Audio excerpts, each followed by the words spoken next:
She was the picture of control. The camera caught every perfect angle, but never the tremor beneath the surface. To millions, Raquel Welch was the ultimate Hollywood fantasy, bronze skin, sculpted features, and a confidence that seemed untouchable. Yet behind the flashbulbs and studio smiles was a woman fighting to be heard in an industry that only wanted her body. Her beauty made her a global symbol, but it also became her cage. What happens when the image you build becomes the thing that destroys you?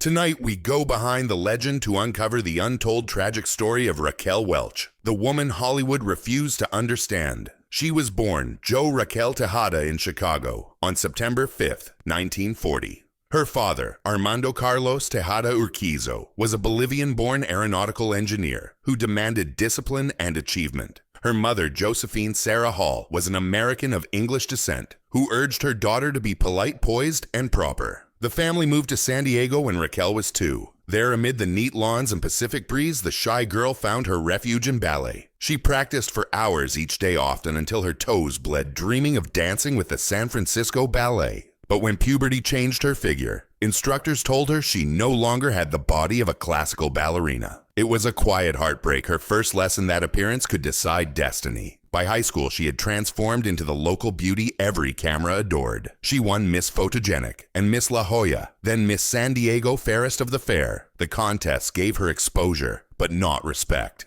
"They judged me before I ever opened my mouth," she later said. Still, she accepted a scholarship to San Diego State College, studying theater arts while reading news on local television. Her parents divorced around this time, leaving her to balance college part-time work and caring for her younger siblings. In 1959, at 19, she married James Welch, her high school sweetheart, hoping for stability. Instead, she found herself a young mother of 2, Damon and Tawny, before her own ambitions had time to breathe. When the marriage collapsed, she packed her children and drove to Los Angeles in 1963. Hollywood then was still a boys' club at studios run by men who measured an actress's value in inches and headlines. Casting agents labeled her too ethnic, a phrase that flattened her Bolivian roots into a marketing problem. To survive, she changed her name to Raquel Welch and posed for publicity stills that played up a vaguely Mediterranean allure. She was hired for a few forgettable TV appearances, The Virginian Bewitched McHale's Navy, and small roles in Elvis Presley musicals. Money was scarce. She lived on peanut butter and optimism, yet she carried herself with a discipline that made even minor directors take notice. She arrived on time, knew her lines, and never broke character, recalled one assistant director. "You could tell she was training for something bigger." Her break came in 1966 with Fantastic Voyage, a Cold War-era science fiction film about a team miniaturized to perform surgery inside a human body.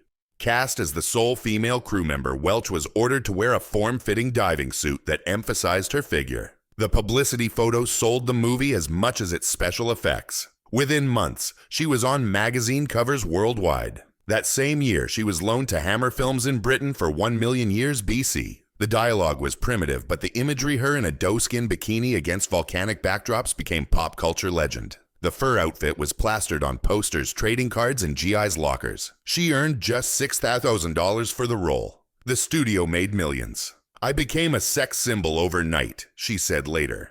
"It wasn't my plan, but it was my fate." The world saw the bikini. She saw the trap closing. Hollywood's publicity machine molded her into the successor to Marilyn Monroe, a fantasy figure for a new decade. Columnists called her the thinking man's bombshell, a label that tried to sound flattering but carried poison at its core.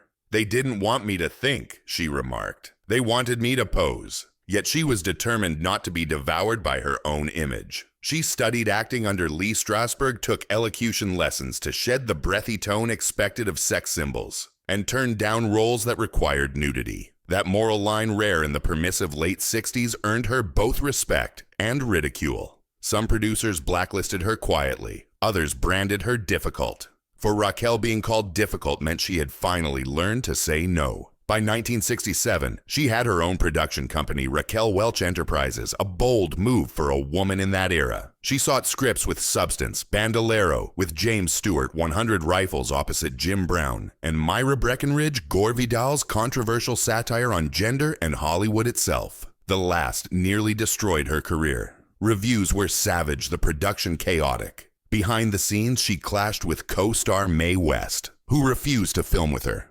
Tabloids framed the tension as a catfight, ignoring that both women were defending their creative turf in an industry that allowed only one queen at a time. When Myra Breckinridge bombed in 1970, critics mocked her ambition. Yet in hindsight, the film's themes, identity exploitation, the machinery of fame, echoed Raquel's own struggles. Off-screen, her private life grew turbulent. Her second marriage to producer Patrick Curtis became more business partnership than romance. He managed her career aggressively, arranging photo shoots that kept her in the public eye. Patrick made me famous, she admitted, but I lost a piece of myself. They divorced in 1972. Rumors of affairs filled gossip columns, Gregory Peck, Steve McQueen, even Elvis. But Welch dismissed most as invention. They needed stories, she said, and I was convenient. In reality, she was often alone, working nonstop, supporting her children and fighting for roles that matched her talent. The woman who seemed to have everything was quietly isolated, living out of suitcases between film sets in Europe and Mexico. Still, she persevered. The Three Musketeers, 1973, restored her critical standing, earning her a Golden Globe for Best Actress in a Musical or Comedy. Director Richard Lester later said she endured grueling stunts without complaint. She wanted to be taken seriously, he recalled, and she was. Sequels and adventure films followed: Mother Jugs and Speed, Kansas City Bomber, each blending glamour with grit. But Hollywood's attitudes were shifting. Younger actresses like Fawcett and D'Angelo arrived, and studio executives eager for novelty moved on. Welch's refusal to compromise made her seem out of sync with a new, more cynical age. She described the late 70s as a long audition that never ended.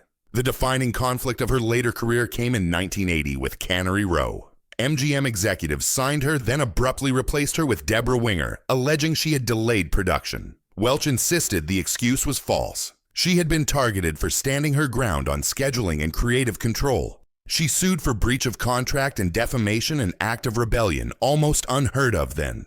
The case dragged for 4 years, exposing studio politics and age discrimination. In 1986, she won $10.8 million in damages, but victory tasted hollow. I got justice, she said, but I lost my place in line. After that, major studios avoided her. Quietly, she had been blacklisted, the price for challenging the system. Stage work saved her spirit. In 1981, she replaced Lauren Bacall in the Broadway musical Woman of the Year. Critics expected vanity. They got discipline. Welch sang, danced, and performed 8 shows a week, earning standing ovations.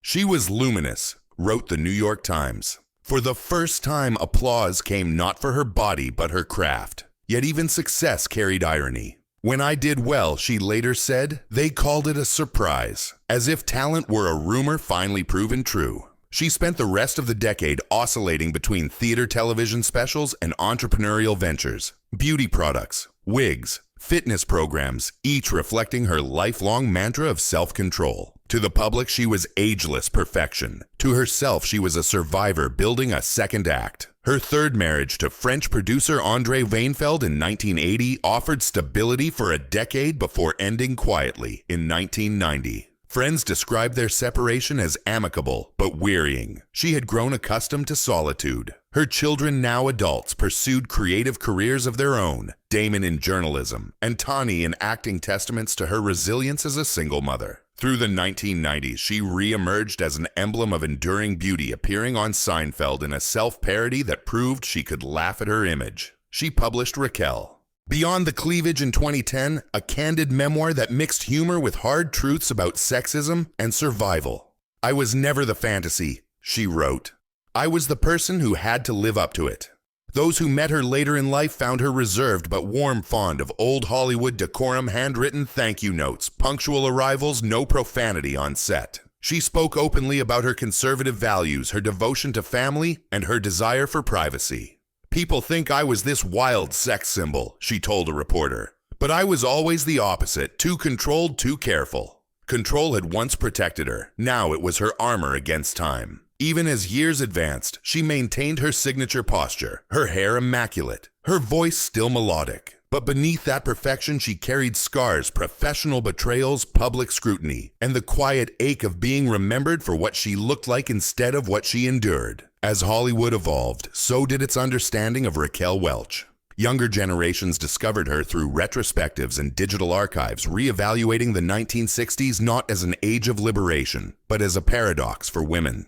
Scholars pointed out how Welch's career prefigured later debates about agency and exploitation. She had refused the Playboy covers others accepted, negotiated her contracts, and demanded respect in an era that punished such demands. She was the bridge, film historian Molly Haskell observed, between the studio goddess and the self-determined woman. The same studio heads who once dismissed her toughness now praised it posthumously. Time had finally caught up to the courage it once condemned. In February 2023, Raquel Welch died quietly at her home in Los Angeles after a brief illness. She was 82. The obituaries were respectful but predictable photos of the fur bikini captions about the ultimate sex symbol. Yet fans who looked closer saw the fuller story. A Latina-American woman who rose from obscurity, navigated prejudice, and built a 50-year career through sheer discipline. Her co-stars remembered her professionalism. Her children remembered her tenderness. The same industry that once silenced her now celebrated her as a pioneer. She taught us how to be strong and feminine at the same time, said actress Jessica Alba, echoing sentiments shared by many.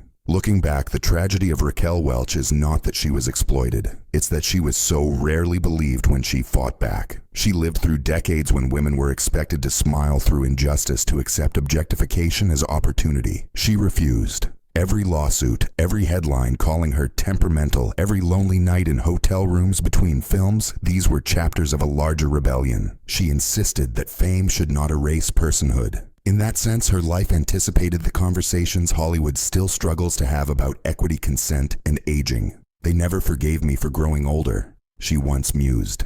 "But I never forgave them for pretending youth was all I had." Her legend endures not because she was flawless, but because she survived the demand to be. Watch Fantastic Voyage again, and you'll see it in her eyes, the alertness of someone calculating every move, knowing that one wrong expression could define her forever. Watch Woman of the Year, and you'll feel the release. A performer, finally free to command attention without apology. Between those moments lies an entire era of Hollywood, the studio manipulation, the shifting politics of desire, the slow awakening of women's agency. Raquel Welch walked that fault line with poise and pain alike. Today, her story stands as both caution and inspiration. Caution because it shows how fame can devour individuality. Inspiration because she kept reclaiming herself decade after decade. She never surrendered her dignity even when the world refused to see beyond her beauty. And perhaps that's the true legacy of Raquel Welch. Not the poster, not the bikini, but the quiet insistence that a woman could define her own worth long before the culture was ready to listen. She was the picture of control. The camera caught every perfect angle, but never the tremor beneath the surface.